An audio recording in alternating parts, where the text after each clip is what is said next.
Calculate the battery current and the equivalent resistance of the network shown in figure. यार यहाँ पे ये बताना है कि बैटरी में से कितना करंट निकलेगा। सुनो आप, अगर ऐसा क्वेश्चन आ जाए, देखो इसमें बहुत सारे रेजिस्टेंस लगे हुए हैं, बैटरी लगी हुई है, इसमें आर इफेक्टिव निकालने की जरूरत पड़ेगी। आर इफेक्टिव निकालने के लिए मैंने कहा था कि आप सीक्वेंस वाइज सोचा करो, कभी गलती नहीं होगी। जो इलेक्ट्रोडायनामिक्स है इसके अंदर 70% क्वेश्चंस के अंदर क्या है, या 60% क्वेश्चंस में क्या है, यही है। मतलब जो ना ये जो मेथड्स हैं आर इफेक्टिव निकालने वाले हैं और करंट निकालना है किसी ब्रांच के अंदर, तो इनके जो मेथड्स हैं, सबसे पहला मेथड है, ये मेथड्स अगर आपको आ गए तो 60% क्वेश्चन सोल्व हो जाएंगे।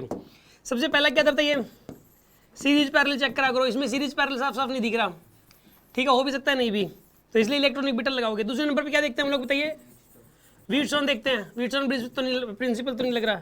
तीसरे नंबर पे क्या देखते हैं बताइए, डेल्टा स्टार तो नहीं लग रहा कहीं पे। डेल्टा स्टार कब लगता है, जब 3 रेजिस्टेंस एक लूप के अंदर और 3 जंक्शन बन रहे हो। और फिर क्या बताइए, फोर्थ नंबर पे क्या देखोगे आप, हाँ जी, सिमेट्री तो नहीं बन रही कहीं, ठीक है, ये देखोगे आप। उसके बाद बताइए क्या देखोगे, उसके बाद इलेक्ट्रॉनिक बीटल, ठीक है ना। और उसके बाद आप देखोगे ये वाला जो क्वेश्चन है, ये रिजल्ट बेस्ड क्वेश्चन तो नहीं है, ठीक है ना, ये रिजल्ट बेस्ड क्वेश्चन तो नहीं है, ये वाला भी चेक कर लोगे आप, ठीक है ना।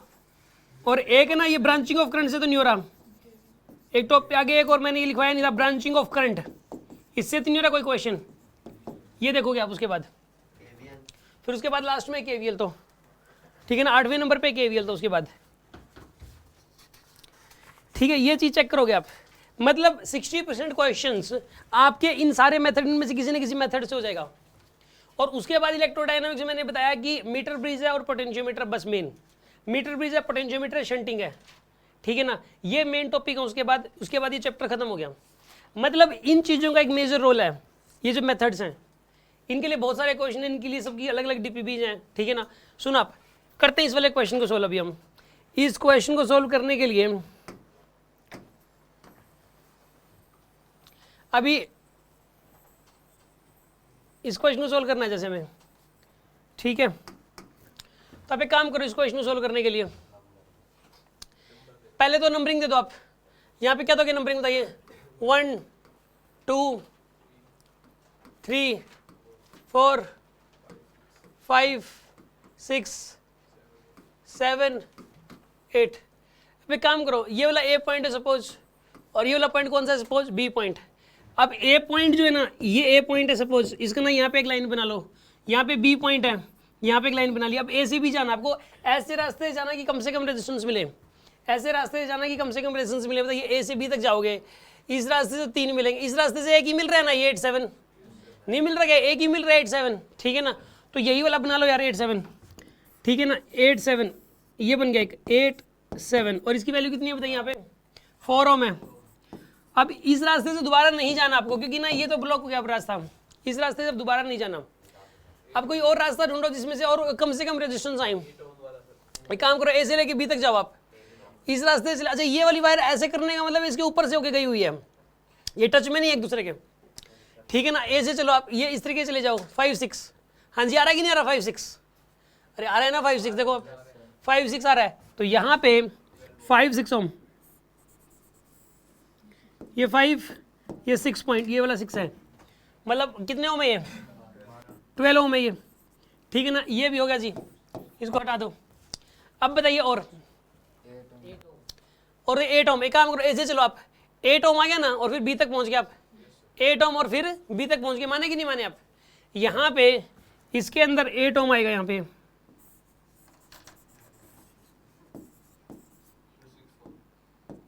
8 ओम आ जाएगा, 1 2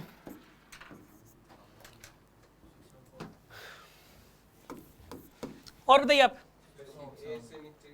ए से चले, ऐसे घूम के ऐसे घूम के ऐसे घूम के ऐसे चले जाओ यार, एक भी रेजिस्टेंस नहीं आया ना रास्ते में, मतलब एक ये तो आया ही है, एक तो ये 6 ओम आ गया, बस इस 6 के अलावा कोई और नहीं आया, ठीक है। ये 6 ओम आ गया, मतलब जो है ना 6 ओम आ गया। वास्तव में देखो आप, ये इलेक्ट्रॉनिक बीटल कॉन्सेप्ट ने पता क्या किया है, आसान कर दिया क्वेश्चन को, ये दिखा दिया कि सारे पैरेलल में, पहले साफ साफ नहीं दिख रहा था। एक एक करके, हाँ जी आप बोलो, क्या बोल रहे हो, पहले कोई भी पाथ चूज कर लो जिसमें कम से कम रेजिस्टेंस हो, एक ऐसा रास्ता चूज कर लो जिसमें कम से कम रेजिस्टेंस आते हो बस। तो मैंने कहा था कि जैसे मैंने रास्ता चूज किया था ये वाला, इसमें एक रेजिस्टेंस आ रहा था, आप कहते हैं नहीं सर मैं तो ये वाला चूज करूंगी 8 ओम वाला, इसमें भी कम से कम एक ही रेजिस्टेंस आया, इसमें भी कोई दिक्कत नहीं है, यही वाला ले लो फिर आप, जिसमें कम से कम रेजिस्टेंस आते हैं वो वाला पाथ चूज करना होता है, कोई भी चूज कर सकते हो। तो यहाँ पे ये वास्तव में थे तो चारों पैरेलल में एक दूसरे के, लेकिन दिखाई नहीं दे रहे थे कि चारों पैरेलल में है। पैरेलल वाले क्वेश्चन को तुम तुरंत झटके से सॉल्व कर देते हैं, लेकिन ये नहीं हो पा रहे थे क्योंकि इसमें पता नहीं लग रहा था कि ये पैरेलल में है कि सीरीज में है। तो इलेक्ट्रॉनिक बिटल कंसेप्ट ने आसान कर दिया, जो सीरीज पैरेलल में होते हैं लेकिन दिखते नहीं है उनको दिखा देता है ये वाला कंसेप्ट। समझ में आ रही है कि बात नहीं आ रही है आपको? तो ये क्वेश्चन हो जाएगा अब, तो ये सारे पैरेलल में हैं। अब इसके लिए तो आपको यही वाला लगाना पड़ेगा, 1/r effective is equals to 1/r1 plus 1/r2 plus 1/r3 plus 1/r4, यही लगाना पड़ेगा इसमें तो, ठीक है ना। देखो लगाओ अब आप, 1/r effective is equals to करो 1/r1 मतलब 1/4 प्लस 1/12 प्लस 1/8 प्लस 1/6, ठीक है ना। अब आप एक काम करो एलसीएम ले लो भाई, एलसीएम आएगा 24, ठीक है ना। कितना आएगा यहाँ पर ये 6 प्लस 2 प्लस 3 प्लस 4, कितना आंसर आएगा 15/24 आंसर आएगा, 15/24। तो बताइए आर इफेक्टिव वैल्यू कितनी आ गई यहाँ से 24/15 ओम, दिस इज द आंसर यार। 3 से डिवाइड भी कर दो चाहे आप इस पूरे को, 3 से कैंसिल आउट कर दो, ठीक है ना। अब एक काम करो, करंट निकालना आपको। करंट क्या होता है बताइए, एक बैटरी और एक ही रेजिस्टेंस E/R करोगे आप, E की वैल्यू कितनी है 24 और R की वैल्यू कितनी है बताइए यहाँ पे E/R 15/24 करोगे आप इसमें, ठीक है। सोल्व कर लो आप, आंसर आ जाएगा आपके पास। अच्छा ये तो आप 1/R इफेक्टिव था, सॉरी भाई। इसके अंदर जो है यहाँ पे 24 है, इसको 15/24 ऐसे कर दोगे आप, तो कितना आंसर आएगा इसमें 15 एम्पियर आंसर आएगा। Answer is 15 ampere. बात समझ में आ गई होगी आपको? ये कोई डाउट है किसी को इस बात में? चिंता ना करो, उसका कोई ना कोई तरीका निकलेगा, वो तो प्रैक्टिस के ऊपर है ना। ये कह रहा है कि सर सारे ही रास्ते बंद हो जाए तो और एक आधा रेजिस्टेंस बचा रह जाए तो, ठीक है यार नहीं होगा ऐसा, और होगा तो मैं बता दूंगा फिर क्या करना है, मैंने बताया हुआ है। लेकिन इस क्वेश्चन में समझ में नहीं आएगी ये वाली बात, अभी मैं नहीं समझा सकता, ठीक है ना। हवा के अंदर कोई फायदा नहीं है टाइम वेस्ट करने का। कोई क्वेश्चन ऐसा आएगा जिसमें सारे रास्ते बंद हो गए लेकिन एक रेजिस्टेंस बचा हुआ रह गया, तो उसको कैसे करें, तब वहीं पर ही समझ में आती है वो वाली बात, किस तरीके से रास्ते बंद होते हैं, क्या प्रॉब्लम आती है, सिचुएशन के हिसाब से ज़्यादा समझ में आएगा। अभी तो एनर्जी वेस्ट करने वाली बात है। हाँ जी, बात समझ में आएगी नहीं आई आपको? कोई शक है किसी को इस बात में?